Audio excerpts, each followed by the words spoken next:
முதலாவதாக திரு தியாகு, மொழி போராட்டம் அப்படின்னு எடுத்துக்கும் போது 3 முக்கியமான காலகட்டங்களை நம்ம பார்க்க வேண்டியது இருக்குது. 1937, 1948, 1965, கிட்டத்தட்ட 100 ஆண்டுகள் அப்படின்னே சொல்லலாம்.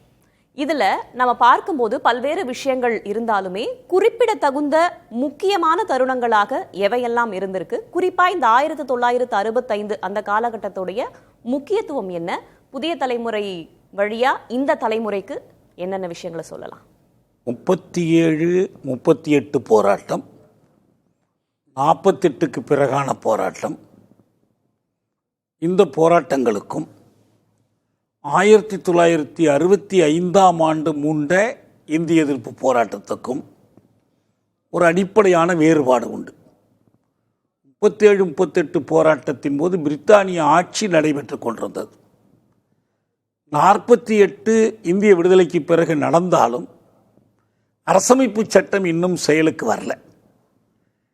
50 ஜனவரி 26 தான் இந்திய அரசமைப்பு சட்டம் செயலுக்கு வந்தது. இந்திய அரசமைப்பு சட்டத்தினுடைய 17வது பகுதி, பார்ட் 17, உறுப்புகள் 342 முதல் 351 முடிய இந்த 9 உறுப்புகள். இதை மையப்படுத்தி, ஏன்னா இது நடைமுறைக்கு வருவது எப்பன்னா, Indian Devanagari script shall be the official language of India என்று சொல்லக்கூடிய 17வது பகுதியினுடைய முதல் உறுப்பு 343வது உறுப்பு. அதுக்கு ஒரு காலம் குறிச்சிட்டாங்க. 15 ஆண்டு கழித்து 65 ஜனவரி 26 அது நடைமுறைக்கு வரும். இதுதான் அந்த போராட்டத்துக்கு மையம். இந்த 15 ஆண்டுகளும் தமிழகத்தில் இதை பற்றி ஒரு விழிப்புணர்வு ஊட்டப்பட்டது. இந்தி வரக்கூடாதுன்னு தடுக்கிறதுக்கான எல்லா முயற்சிகளும் பல வழிகளில் நடத்தப்பட்டன. மாநாடுகள், விளக்க கூட்டங்கள், கருத்தரங்குகள். 57 இருந்து நாடாளுமன்றத்தில் இது குறித்து எழுப்பப்பட்டது. ஈவைக்கு சம்பத் அப்போது நாடாளுமன்ற உறுப்பினராக 57 தேர்ந்தெடுக்கப்பட்டார். அவர் நேருவுக்கு எதிரில் நின்று கேள்விகள் கேட்டார். அப்போ சில உறுதிமொழிகள் தரப்பட்டன. 62லேருந்து 67க்கு இடையில் அண்ணா அவர்கள் மாநிலங்களவை உறுப்பினராக இருந்தார். அப்போ தான் 63ஆம் ஆண்டு ஆட்சி மொழி சட்டம்னு ஒரு சட்டத்தை கொண்டு வர்றாங்க. இது எல்லாம் நடந்து 65 ஜனவரி 26 இந்தி முழுமையாக ஆட்சி மொழியாக மாறப்போகிறது. ஒரு ஆங்கிலம் எங்கெங்கே பயன்படலையோ, இந்தியை கொண்டு முடியலையோ அங்கே துணைக்கி வச்சுக்கலாங்கிறது அது ஏற்கனவே சட்டத்தில் இருக்குது. 63ஆம் ஆண்டு ஆட்சி மொழி சட்டத்தில் இருக்குது. அதையே நேரு உறுதிமொழியாகவும் கொடுக்குறார். இந்தி பேசாத மக்கள் விரும்பும் வரை இந்தியோடு ஆங்கிலம் துணை ஆட்சி மொழியாக நீடிக்கும் என்றெல்லாம் கொடுக்கிறார். ஆக மொத்தத்தில் இந்திய அரசமைப்பு சட்டத்தின்படி முதல்ல திராவிட முன்னேற்ற கழகம் கோரியது போல அனைத்து தேசிய மொழிகளும் ஆட்சி மொழிகள் என்ற நிலைக்கு இடமில்லை. அது ஆட்சி மொழி சட்டத்திலும் இல்லை, அரசமைப்பு சட்டத்திலும் இல்லை, நேரு கொடுத்த உறுதிமொழியிலும் இல்லை. இங்கே ஒரே ஒரு பிரச்சனை தான், இந்தி முழுசாக வரணுமா, ஆங்கிலம் துணைக்கு வரணுமா, இது மட்டும்தான்.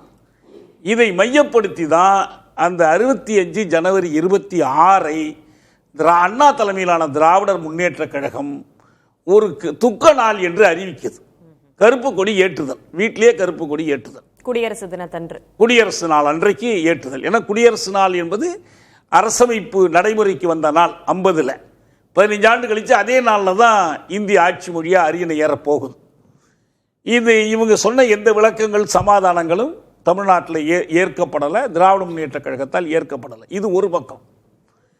தொடர்ந்து நடத்தப்பட்ட இந்த இயக்கத்தினால் மாணவர்களிடையே ஒரு விழிப்புணர்வு ஏற்பட்டுருச்சு. அவர்கள் அதுக்கு ஓராண்டு முன்னாலேயே கீழப்பழுவூர் சின்னசாமி தீக்குளிக்கிற சம்பவம் நடந்துச்சு. 64லேயே நடந்துச்சு. 65ல் ஜனவரி 25 அன்று இந்த போராட்டம் ஆரம்பிச்சிடுச்சு. சிதம்பரம் அண்ணாமலை பல்கலைக்கழக மாணவர்கள் ஊர்வலமாக போய் அவர்கள் மீது துப்பாக்கி சூடு நடத்தப்பட்டு ராசேந்திரன் களப்பலியானார். இப்போ அவருக்கு சிலை இருக்காங்க பல்கலைக்கழகத்துக்கு வெளியில். அதே போல் தீக்குளிப்புகள் தொடங்கிடுச்சு. 26 அன்னைக்கு இந்த கருப்பு கொடி ஏற்றுதல், SS ராஜேந்திரன் வீட்டில் கருப்பு கொடி ஏற்றி கல்லடி தாக்குதல்லாம் நடத்தப்பட்டுச்சு. மாணவர்கள் அடுத்தடுத்த வேலை திட்டங்களை போட்டு அனைத்து கல்லூரி மாணவர் ஒரு போராட்ட குழு அமைத்து, அந்த போராட்டக்குள்ளே திராவிட முன்னேற்ற கழக மாணவர்களும் இருந்தாங்க, கழகத்தை சேராத வேறு மொழி உணர்வு அடிப்படையில் அதில் இணைந்த மாணவர்களும் இருந்தாங்க. இதுதான் 65 போராட்டத்தினுடைய தனித்தன்மை. மற்ற போராட்டங்களுக்கு இதுக்கு இருக்கிற வேறுபாடு என்னன்னா, இது பாடமொழி தொடர்பானதோ பயிற்று மொழி தொடர்பானதோ மற்றதோ இல்லை, அது கூட தொடர்பு இருக்கலாம். நேரடி கோரிக்கை ஆட்சி மொழியாக இந்தி முழுமையாக ஏற்க முடியாதுங்கிறது தான். அந்த அடிப்படையில் இது 65 மொழி போராட்டம் இந்திய அரசமைப்பு தொடர்பான போராட்டம், இந்திய அரசமைப்பினுடைய 17வது பகுதி தொடர்பான போராட்டம். அதுக்காக தான் அவ்வளவு கடுமையான போராட்டம் நடந்துச்சு, அவ்வளவு பெரிய உயிர் தியாகம் நிகழ்ந்தது. அங்கதான் ஒரு கேள்வி திரு தியாகு, இப்ப ஹிந்தியை தேசிய மொழியாக்கணும் அப்படின்ற ஒரு நோக்கம் இருந்தது இல்லையா, அதற்கு என்ன காரணம், அதோடைய பின்னணி என்ன? முதல் செய்தி என்னன்னா, இந்தி தேசிய மொழி அல்ல, அன்றைக்கும் இல்லை இன்றைக்கும் இல்லை, மொழியாக்க ஒரு முயற்சி நடந்தது. ஏன்னா இன்னும் சொல்ல போனால் அண்ணல் அம்பேத்கர் அவர்கள் இந்தியா முதல்ல தேசமே இல்லை, அப்புறம் எங்க தேசிய மொழிங்கிற கேள்வியை அவரே எழுப்பிட்டார். There is no nation called India. 4 வர்ணங்களும் 4000 சாதிகளையும் வைத்துக்கொண்டு நீங்கள் எப்படி தேசமாக முடியும்? தேசமாகணும்னு ஆசைப்படலாம், தேசமாக முயற்சி பண்ணலாம். இது தேசிய மொழி என்ற கருத்து ஏற்கப்படலை. ஆனால் இந்திக்காரர்கள் தேசிய மொழின்னு அது சொல்லிக்கிட்டாங்க, ராஷ்டிர பாஷான்னு பேர் வச்சாங்க. அரசமைப்பு சட்டத்தில் ஒரு அட்டவணை இருக்கு, அது என்ன சொல்லுதுன்னா லிஸ்ட் ஆஃப் லாங்குவேஜஸ்ன்னு சொல்லுது. நேஷனல் லாங்குவேஜா, ரீஜனல் லாங்குவேஜா, அஃபீஷியல் லாங்குவேஜா எதுவும் இல்லை. அஃபீஷியல் லாங்குவேஜுங்கிறது 17வது பகுதியில் வருது. அந்த அஃபீஷியல் லாங்குவேஜா இந்தி அறிவிக்க. இந்தி கூட எப்படி அறிவிக்கிறாங்கன்னா ஹிந்தி இன் தேவனாகிரி ஸ்கிரிப்ட். இது ரொம்ப முக்கியமானது. ஏன்னா 1925 கான்பூர் அனைத்து இந்திய மாநாட்டில் எது இந்தியாவுக்கான ஆட்சி மொழியாக இருக்கணும், தேசிய மொழியாக இருக்கணும் என்றெல்லாம் விவாதித்தாங்க. காந்தியார் தான் முன்னுக்கு நின்று அந்த தீர்மானங்கள்லாம் கொண்டு வர்றார். அப்போ என்ன சொன்னாங்க, இந்தி இல்லை ஹிந்துஸ்தானி. ஹிந்துஸ்தானின்னு ஏன் சொல்லணும்? அதை தேவனாகிரி எழுத்து முறையில் எழுதினால் அது இந்தியாக இருக்கும், உருது ஸ்கிரிப்டில் எழுதினால் அது உருதுவாக இருக்கும். அப்போ மொழி சிக்கலை எப்படி பார்த்தாங்கன்னா, வெவ்வேறு மொழி பேசுகிற மக்களுக்கு இடையிலான ஒற்றுமை பற்றி பார்க்கல, இந்து முஸ்லீம் ஒற்றுமைக்கான ஒரு பிரச்சனையாக பார்த்தாங்க. இந்துக்களுக்கு இந்தி, இஸ்லாமியருக்கு உருது, இது ரெண்டுக்கும் பொது பேரு ஹிந்துஸ்தானி.